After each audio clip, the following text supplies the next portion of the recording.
Britain in the 1950s was a country finding its feet again. The war was over, rationing had ended, and on roads that were getting busier every single year, the men and women of British policing needed vehicles that could keep order in a changing nation. The police car of the 1950s was not what we think of today. There were no sirens wailing constantly, no high-speed chases broadcast on television, just a police car appearing in your mirror and the immediate, sinking understanding that your afternoon had changed completely. But behind that calm authority sat some genuinely remarkable machines. Cars borrowed from the finest British manufacturers of the era. Cars capable of real speed on roads that had seen nothing like them before. Today we are counting down 10 British police cars of the 1950s. The vehicles that patrolled the country roads, the growing cities, and the new motorways of post-war Britain. And number one struck fear into every driver who saw it appear behind them. Let's begin the countdown. Number 10, Morris Minor,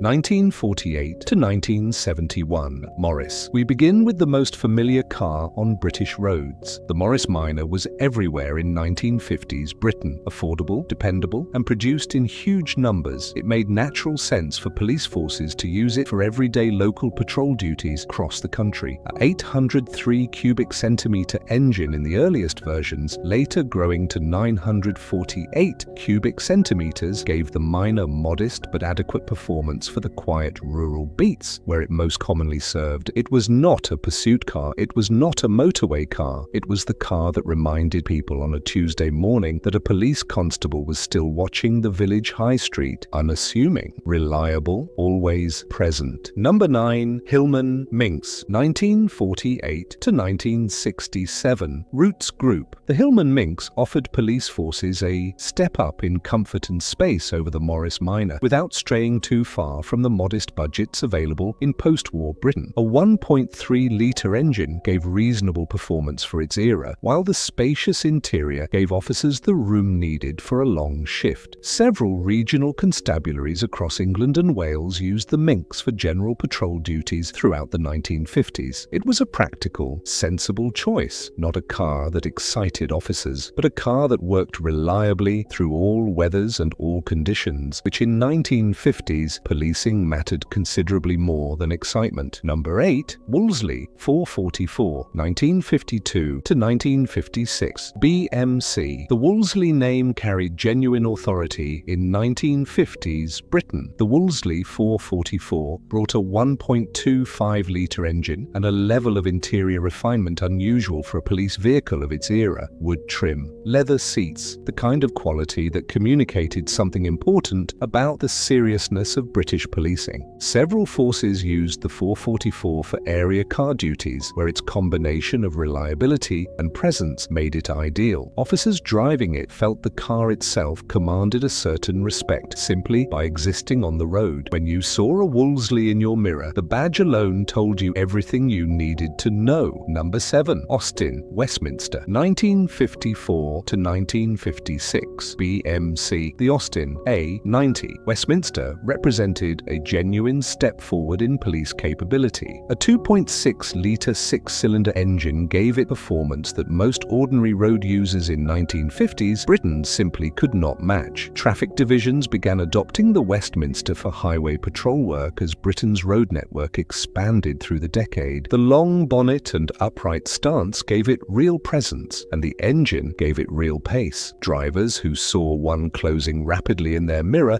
had few options beyond pulling over. Immediately, it was the beginning of something important. British police cars were starting to get serious. Number 6, Riley Pathfinder, 1953 to 1957. Riley. The Riley Pathfinder brought genuine sporting character to British policing. Its 2.5-litre six-cylinder engine had real performance credentials, and the handling was considered sharp and capable for its era. Several traffic divisions adopted the Pathfinder, specifically for its ability to deal with faster vehicles on the growing arterial roads of 1950s Britain. Officers who drove it appreciated the combination of pace and stability. Here was a car that didn't just look authoritative at the roadside, it genuinely was authoritative at speed. It remains one of the most capable and underappreciated police vehicles of the entire decade. Number 5. Humberhawk, 1950 to 1967, Tash Roots Group. The Humberhawk carried a quality about it, placed it firmly at the upper end of mainstream British policing. A 2.3-litre four-cylinder engine gave measured but dependable performance, while the spacious and well-appointed interior made it ideal for senior officers and longer duties. Humber's association with quality and dignity suited forces that wanted their presence to carry weight simply by being seen. Several constabularies used the Hawk for traffic work and senior officer transport throughout the decade. It conveyed authority without aggression, which suited the particular character of 1950s British policing almost perfectly. Quiet power delivered with considerable composure. Number 4, Jaguar Mark I, 1955 to 1959. Jaguar, a Jaguar in police colors. The Jaguar Mark I was a revelation when it arrived in 1955. A 2.4 or 3.4-litre six-cylinder engine, genuine sports car performance, and styling that looked like nothing else on British roads. Several progressive constabularies immediately recognized what the Jaguar offered. On the growing network of faster British roads, ordinary patrol cars could not keep pace with the quickest vehicles being driven by criminals and speeding motorists alike. The Jaguar Mark I changed that calculation entirely. Officers who drove it described a car that felt genuinely fast in a way that nothing in their previous experience had prepared them for, and motorists who saw one in pursuit behind them understood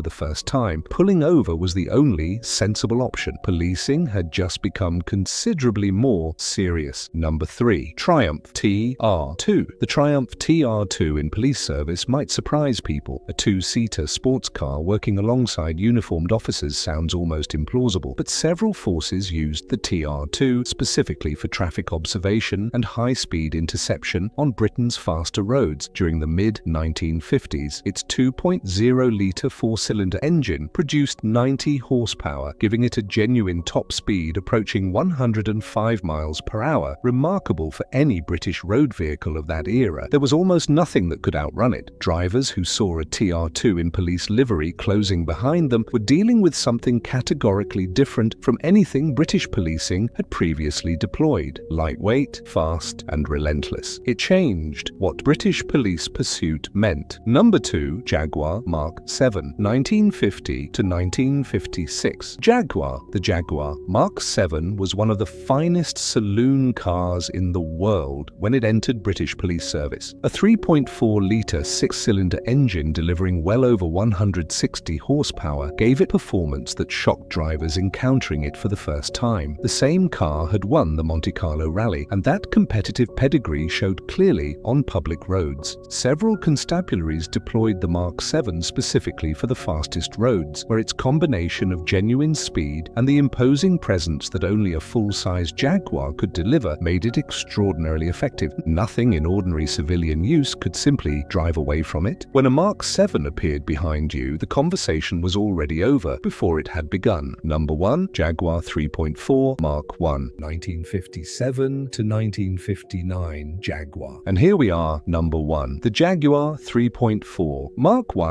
was the car that British policing had been waiting for without quite knowing it. A 3.4-litre twin-cam six-cylinder engine producing around 210 horsepower, a top speed approaching 120 miles per hour, handling borrowed directly from Jaguar's racing program, and a road presence that no other vehicle in British police service could match. Traffic divisions across Britain equipped themselves with the 3.4 Mark I and found, for the first time, that there was almost nothing on British roads they could not catch. No sports car, no stolen vehicle, no fleeing criminal willing to push a car beyond what it could manage. The 3.4 Mark I simply went faster, further, with more authority than anything that had come before it. Drivers who saw one in their mirror in 1957 were dealing with something genuinely fearsome. Not just a police car, the fastest pursuit vehicle on British roads. It struck fear into every driver on every road in Britain. Thank you for watching Nostalgia Garage. Which of these 1950s police cars do you remember? Did you ever see one on British roads? Tell us in the comments below. We read every single one. Subscribe for more journeys through Britain's motoring past. We will see you in the next one.